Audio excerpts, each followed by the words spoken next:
Good afternoon, everyone. This is a short little video because I didn't take you out in the fields, but it's still a field trip. This is called horseweed. I showed it to you the last time I went out into my little wild garden in front and onto the side, and I showed you this one. Yes, nice and tall. I can't even get it in there, but pull it up from the roots. Look at how tall that thing is. Yes. I want to keep it like this because after I dry it, I will take off the flowers, but I want to leave the stalk so that it looks like a branch, and I have a project I'm going to do with the tall ones. I didn't get enough of them, so that's why I went back out and got some more. And these are little ones. Yeah, they didn't grow very tall. I can get them in there. And what I do is I just tie them up, hang them upside down, let them dry.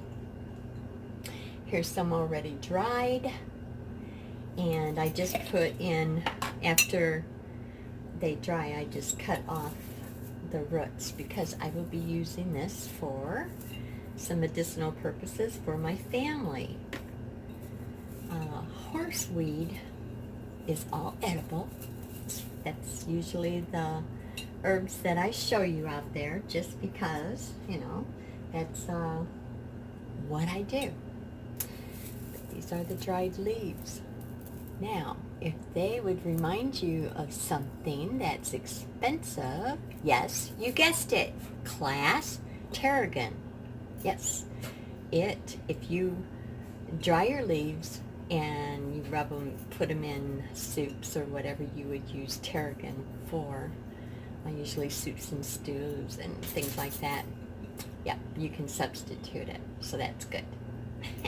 You don't want to eat a whole gob of it. All of it is edible, but you don't want to eat a whole bunch of it. You just want to do it sparingly. Not that it's poisonous, it just sometimes it irritates people's gut, and there's a lot of medicinal purposes for horseweed, but we're not going there. We're going for the skin, as usual. Keeps us out of trouble. So I dried this, and then it's so easy to just slip the leaves right off, and then I can keep the stalk, and then I'm going to make a project later for it. What is good for the skin with horseweed? Also, it's called fleabane. Yes, some people know it is. Maybe Patrick in his little foraging, maybe they call it fleabane, you know, down south. I don't know. I've always heard it called horseweed. So that's what I go about. What is really good about this is, here we go, it is an antimicrobial plant. Yes, all of it. Antibacterial, antiviral, antifungal. They use it to, you know, treat ringworm back in the day. I remember my granny doing that. And not only that, but it's also very, very soothing for the skin if you have rashes or skin problems like eczema. It helps soothe it. So it is a very, very good medicinal weed for inside and out. But you guys study the inside. Let's see. If you took, and it's also an insect repellent. In the day, you take off the leaves, and you would, of course, dry them, and you would put it in under your mattress or in your bed or your animals. I know people that would keep it before they dried it. They'd make like a wetting solution, if you will, like a spray, you know, that's very strong, making a tea out of it, and would spray their horses down, especially around their face because of the flies and things like that. So it is very, very good for being a natural insecticide, if you will. Yes, on many, many stuff. So that is good. Helps keep the fleas away. I remember walking into places and they would have these leaves. They were dried, but they were scattered on the floor, and I was always trying to sweep them up. No, no, no, don't do that. We're killing the fleas. We're trying to get the fleas out. Down south, everyone knows, it's like sand fleas. They just, or I remember people calling them rug fleas and things like that. In the south, it was just, some places just get infested at certain years, you know, because everything has a cycle. And so that's what they would do. And I was like, oh, okay. And then after they kept it on the floor for a period of time, I was just a youngin', so I could not tell you exactly what, but I remember trying to clean up someone's floor. I think it was an aunt. And them telling me that, oh, honey, don't do that. We got that down to, you know, kill the fleas. And yes, you don't even have to have animals. Certain parts in the south, and there's certain years that it's worse, they would come in and just everywhere. You wouldn't even have an animal in the house and you'd have, you know, the fleas so bad. So that's really a good thing. They're also doing still more testing, I have read, but they have really powerful results. Of course, they can't just do 10 or 11. They got to do a lot of, you know, research and clinical trials, but it's cytotoxic, which means they are working on it to kill cancerous cells, you know, the membranes. It kind of weakens them, and of course, like I told you before, it targets it, and then our system decides to go and say, oh, this is a problem area. So then you got your white blood cells and they're all gobbling up, and I won't get into all of it. You get what I'm saying. So they're doing a lot of research on, fighting cancer.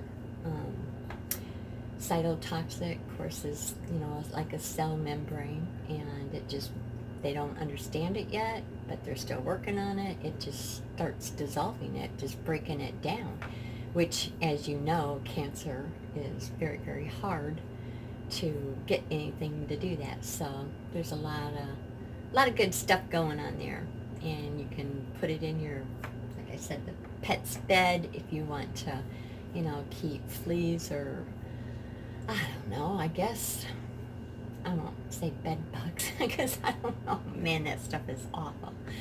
But, you know, a lice, or, you know, any kind of thing that cats and dogs will bring in, that's a good thing to do. But I really love the flavor of it, putting it in my soups and stews, just like, you know, tarragon. I think it's expensive, so why not, you know, use a substitute, something good for that. But I just love what it does in soothing skins, rashes, irritations. I love it because it's antifungal. We have a lot of, you know, normal floral on our skin flora, and that is, you know, all your bacteria, and yes, some yeast, but usually bacteria will kind of like outdo the yeast.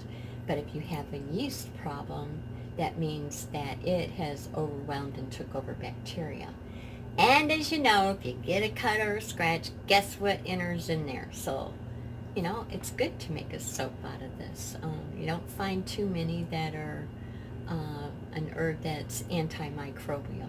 You find some that's, you know, antibacterial. But when you have all three of them, then you got something going on. And making a salve, why not? You know, for ringworm or any kind of skin irritation, you can put that on there and it will soothe it. So that's about enough of my yakking, I think. This is getting towards the end where there's not too many other herbs out there, or wild weeds, that we can get. I hope that I have explained as much as I could. What I show you, I use. I know what it does because it's not just something new to me.